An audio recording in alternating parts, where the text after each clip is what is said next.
La dernière vidéo de 2022 est demandée à l'accueil. La dernière vidéo de 2022. Merci.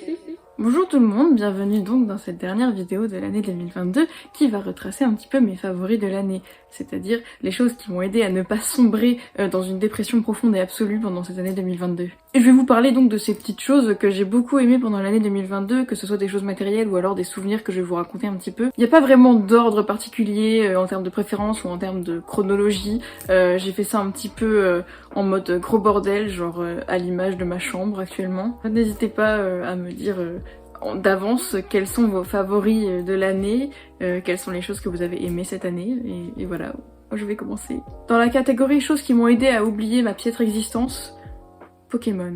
D'abord Pokémon Légende Arceus, que j'ai adoré, mais auquel j'ai eu du mal à rejouer par la suite, je vous explique.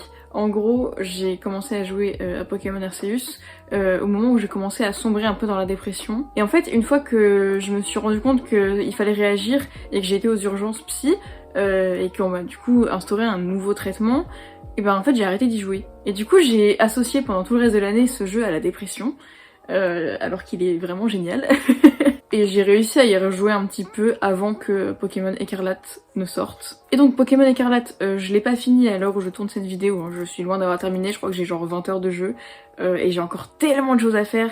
Je me suis fait spoiler sur le scénario et sur certains personnages, donc je suis un peu deg, mais en même temps c'était un petit peu prévisible. Après, il y a certains trucs du scénario, de fin, quand je les ai vus, je me suis dit waouh, ah ouais, ça y est, ils font des trucs un peu vénères, un peu dark. Donc j'ai beaucoup aimé. Et ouais, vraiment je m'amuse beaucoup dessus, je passe des heures à explorer chaque recoin. Et ok, c'est un petit peu moche parfois, ok, peut-être que si les développeurs l'avaient développé un peu plus longtemps, ça aurait été mieux, mais on peut pas enlever à ce jeu le fait qu'il soit quand même super cool. Et une fois que tu passes au-delà des graphismes, vraiment tu te marres et tu passes des heures à jouer, et c'est exactement ce que je fais en ce moment et c'est trop bien. Dans la catégorie bouquins, trucs que j'ai lus cette année, j'ai lu que des mangas. En fait, en ce moment, je dis en ce moment, mais ça fait au moins une bonne année que c'est comme ça, j'ai énormément de mal à lire autre chose que des mangas et des BD. J'ai beaucoup de mal à me concentrer sur les romans, ce qui est dommage d'ailleurs parce que bah, c'est quelque chose que j'aime beaucoup lire en fait. Mais je vais donc vous parler de 4 séries de mangas que j'ai beaucoup aimé lire pendant cette année 2022. Déjà il y a Spy Family. Alors Spy Family, j'ai découvert ça en juin 2021 il me semble, enfin quand les premiers tomes sont sortis en fait. C'est mon ami Cyprien qui m'a conseillé Spy Family et en fait bah, j'ai écouté ses conseils et j'ai bien fait parce que c'est vraiment une série que j'aime beaucoup. J'adore les personnages, j'adore l'histoire et tout.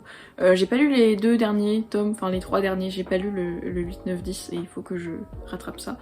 Mais voilà, je vous conseille énormément Spy Family si vous aimez les situations drôles, les personnages attachants et les histoires d'espions. Dans la même lignée des choses que j'ai découvert en 2021 mais qui m'ont suivi en 2022, Demon Slayer. J'ai énormément accroché à Demon Slayer. Dès le premier tome en fait je me suis dit waouh c'est trop bien, et je suis d'accord qu'il y a quand même des défauts et que waouh c'est super esprit shonen, ah non tu meurs, mais non tu meurs pas parce qu'il y a un pouvoir magique de l'amitié, mais c'est trop bien, j'ai trop aimé et du coup j'ai acheté une figurine, voilà, qui est très cool. En ce qui concerne la fin de Demon Slayer, je vais pas en parler là parce que bah spoiler quoi, mais j'ai pas été déçue de la fin. Ça m'a un peu fait genre ouais c'était évident, mais j'ai trouvé ça cool. Donc je vous conseille. Ensuite, il y a un manga dont j'ai déjà parlé dans une précédente vidéo, c'est Oremiya, qui est un shoujo, je crois. C'est pas écrit. C'est pas écrit, mais c'est une histoire d'amour entre 2 lycéens, et c'est très mignon, voilà. Il y a des quiproquos, c'est trop cool, c'est très drôle, voilà, j'aime beaucoup. Et enfin, la dernière série de manga que j'ai beaucoup aimé en 2022, c'est Les Carnets de l'Apothicaire. Il y a 9 tomes de sortie je crois, ou 10, je sais plus. Toujours est-il que j'ai pas lu, encore une fois, les 2 derniers comme Spy Family, mais bah, c'est l'histoire d'une jeune apothicaire qui habite dans un palais royal où il y a pas mal d'intrigues, il y a des histoires de meurtre, des histoires d'empoisonnement, enfin c'est trop bien. Et en fait moi ce qui m'a fait acheter ce manga c'est les couvertures, parce que toutes les couvertures sont vraiment super belles, et après j'ai lu le résumé et je me suis dit oh ouais ça peut être cool. Et en fait c'est super cool. Pendant que je suis dans les bouquins, je vais rester dans la catégorie bouquins. J'ai dit que j'avais beaucoup de mal à lire des romans en ce moment, c'est le cas, mais ça a été aussi le cas pendant l'année 2021. Et en fait, j'ai réussi à relire des gros romans en lisant La Passe Miroir de Christelle Dabos. Et il s'avère que j'ai rencontré Christelle Dabos au mois d'avril 2022, donc au festival Geekfest. Là, je me la pète à donf. Et en fait, quand je suis allée à son stand de dédicace, j'ai pas pu m'empêcher de lui dire merci parce que je lui ai expliqué un petit peu que j'avais été hospitalisée, grosse dépression, et que c'est La Passe Miroir qui m'avait donné envie de relire des romans et c'était très émouvant en fait. Nous deux, on était moitié en train de pleurer. Mais c'est vraiment une personne qui est très gentille. Enfin, en tout cas, en dédicace, elle était très gentille. Et ça m'a fait tellement plaisir de la rencontrer et d'avoir mon bouquin signé du coup. Voilà, je me la pète. Et enfin, je reste dans les bouquins, mais mon copain m'a offert... Ah ouf, je me suis mis un coup de bouquin. J'ai mon copain qui m'a offert ce magnifique livre à mon anniversaire. En fait, c'est un livre de stickers.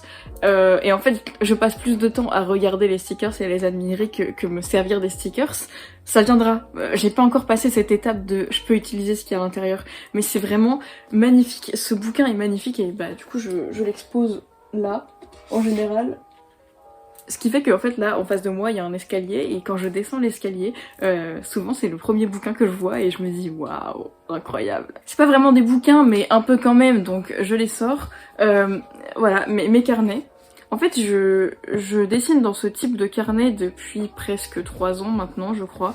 Et là, c'est mon 6e, c'est le dernier en date, mais je pense que d'ici quelques jours, il sera terminé. Et en fait, ces carnets-là, ils me servent à extérioriser entre guillemets mes émotions. Et en fait, je dessine plein de trucs dedans. Je dessine des moments qu'on a passés avec mes amis, je dessine quand moi je vais pas forcément très bien, je dessine mes personnages. Là, dernièrement, je dessine une région Pokémon inventée parce que avec mon copain, on fait un calendrier de l'Avent où en fait chaque jour on se tire un Pokémon au hasard et on l'inclut dans notre région qu'on crée nous-mêmes. Enfin, chacun on crée une région et c'est trop bien à faire. J'aime trop. Mais sinon, ouais, ces carnets-là m'ont été d'une très grande utilité, notamment quand j'ai fait une rechute de dépression au début de l'année 2022.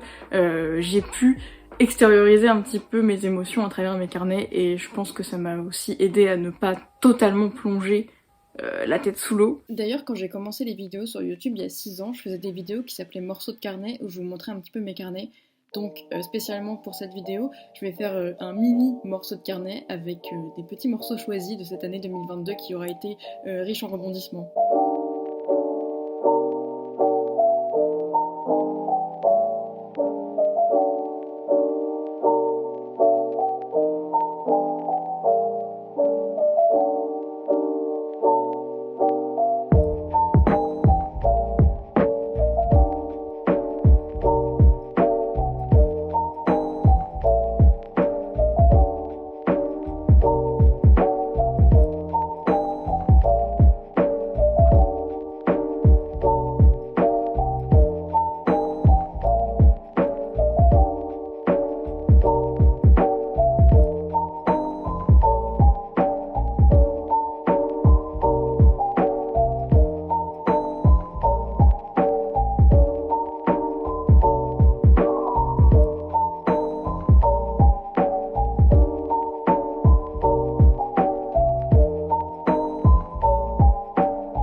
Dans le genre truc éphémère mais qui m'a fait trop plaisir, j'ai eu les cheveux bleus. Bon là ils sont verts dégueulasses mélangés avec un peu de blanc et de blond et de châtain.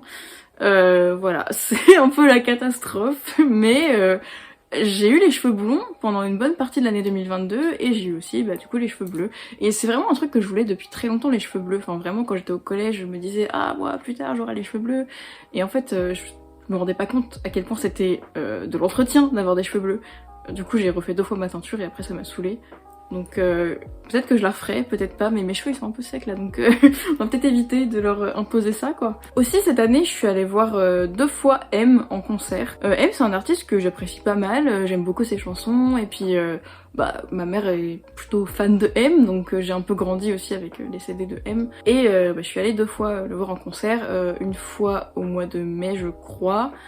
C'est dans une toute petite salle, en fait c'était un concert qui était entre guillemets privé, enfin il y avait peut-être une centaine de personnes, 200 personnes à tout péter, donc c'était vraiment trop bien, j'étais tout devant, enfin c'était vraiment génial.